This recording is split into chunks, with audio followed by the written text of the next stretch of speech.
Fees start करेंगे class 9 का। Question first है, write the following in decimal forms and say what kind of decimal expansion each has. यानी कि जितने भी यहाँ पे आपको क्वेश्चन दिए हुए हैं, इनमें जो भी इनको पहले डेसिमल में कन्वर्ट करना है। डेसिमल में कन्वर्ट करने के बाद आपको ये बताना है कि इनका कौन सा डेसिमल एक्सपेंशन है।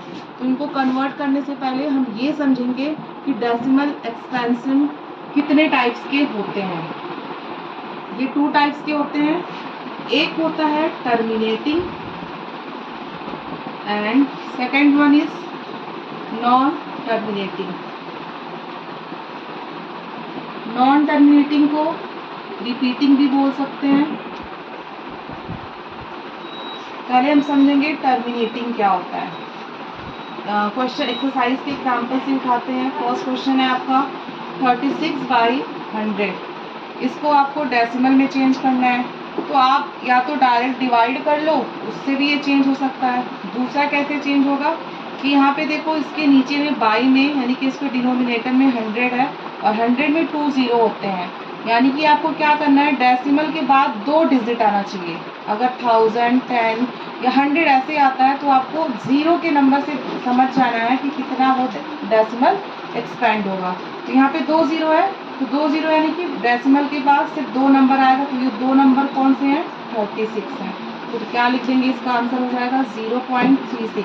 इसके बाद ये यहाँ पे कोई भी नंबर एक्सपेंड नहीं हो रहा है, ना तो 1 आएगा, ना तो 0 आएगा, ना तो कुछ आएगा। अगर आपको उससे भी, अगर डिवीजन मेथड से भी समझना है तो उससे भी समझ लेते हैं।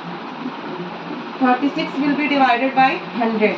यहाँ पे कैसे डिवाइड होगा, सबसे पहले ये बड़ा और ये छोटा है तो यहाँ पे 0 बढ़ाएंगे और डेसिमल लगाएंगे। जब डेसिमल लगाएंगे तो यहाँ पे आ जाएगा 0 और ये कितने टाइम्स में जाएगा, 100 3 जा 300, माइनस करेंगे इसको 0 और यहाँ पे आएगा 6 और 3 में से 3 माइनस करेंगे तो 0 हो जाएगा। एक बार यहाँ पे आपने डेसिमल लगा लिया है तो 0 अब क्या होते जाएगा, अपने आप बढ़ते जाएगा। 100 6 जा कितना होता है, 600 होता है। माइनस करेंगे 0 0, रिमाइंडर 0 हो जाएगा और कितना आया, क्वोशिएंट कितना आया, 0.36 आया। तो अब नंबर यहाँ पे जब रिमाइंडर 0 आ गया तो ऐसे नंबर्स को क्या बोलेंगे, टर्मिनेटिंग नंबर या टर्मिनेटिंग डेसिमल एक्सपेंशन बोलेंगे। तो इट मीन्स क्या हुआ कि 36/100 का आंसर आया 0.36 और ये कौन सा होगा, टर्मिनेटिंग होगा। यानी कि ये वहीं पे इसका रिमाइंडर 0 आ गया, खत्म हो गया। उसके बाद सेकंड क्वेश्चन देखते हैं और सेकंड टाइप में नॉन टर्मिनेटिंग है। नॉन टर्मिनेटिंग को पहले समझ लेते हैं, इसे 1/11 से ही समझते हैं। यहाँ पे 0 नहीं है इसके डिनोमिनेटर पे, तो ऐसा कुछ नहीं कर पाएंगे। तो क्या करेंगे, इसको डायरेक्ट डिवाइड करते हैं। यानी 1 विल बी डिवाइडेड बाई 11। 11 से 1 क्या है, छोटा है, तो यहाँ पे हम लगाएंगे 0 एंड डेसिमल। डेसिमल लगाने पे यहाँ पे 0 होगा। तब भी हम देख रहे हैं कि 11 बड़ा हो रहा है और 10 क्या हो रहा है, छोटा हो रहा है। यहाँ पे एक और 0 बढ़ेगा। एक और 0 जब बढ़ाएंगे तो यहाँ पे क्या होगा, एक और 0 आएगा। अब 11 9 सा कितना होता है, 99 होता है। माइनस करेंगे इसको, 10 में से -9 हुआ 1 और 9 से माइनस करोगे तो क्या होगा, 0 और ये 0। अब फिर से वही सेम चीज़ रिपीट हो गया कि यहाँ पे क्या है, 1 छोटा है, 11 बड़ा है। 1 0 बढ़ाएंगे तब भी नहीं जाएगा, यानी कि एक और 0 बढ़ाएंगे। एक और 0 बढ़ाने से पहले आपको यहाँ पे 0 बढ़ाना पड़ेगा, फिर यहाँ पे आप 0 बढ़ाओगे। फिर से वही 99 आया। फिर वही 10 में से 9 माइनस करोगे 1 आएगा, ये 0 0। तो ये ऐसे देखो रिपीट होते जा रहा है। यानी कि इसका आंसर क्या होगा, 0.090 एंड सो ऑन। जो नंबर बार बार रिपीट होते हैं उन्हें नॉन टर्मिनेटिंग बोलेंगे।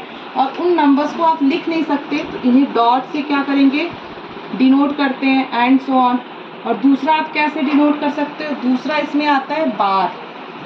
यहाँ पे आप लिख दो 0.0909 और इसके ऊपर बार लगा दो। इसका मतलब ये होगा कि ये नंबर बार बार क्या होंगे, रिपीट होंगे। इस साइन का मतलब क्या होता है, बार होता है। ठीक है, तो ये यानी कि 1/11 का आंसर कितना आया, 0.0909। या तो बार लगा दो या तो फिर आप इस पे 0.0909 एंड सो ऑन लिख दो। और ये कौन सा डेसिमल एक्सपेंशन होगा, नॉन टर्मिनेटिंग। यानी कि जो ख़त्म ही नहीं हो रहा है, ऐसे एक्सपेंशन को बोलेंगे नॉन टर्मिनेटिंग एक्सपेंशन। क्लियर है? होपफुली आपको समझ में आया होगा। Thank you.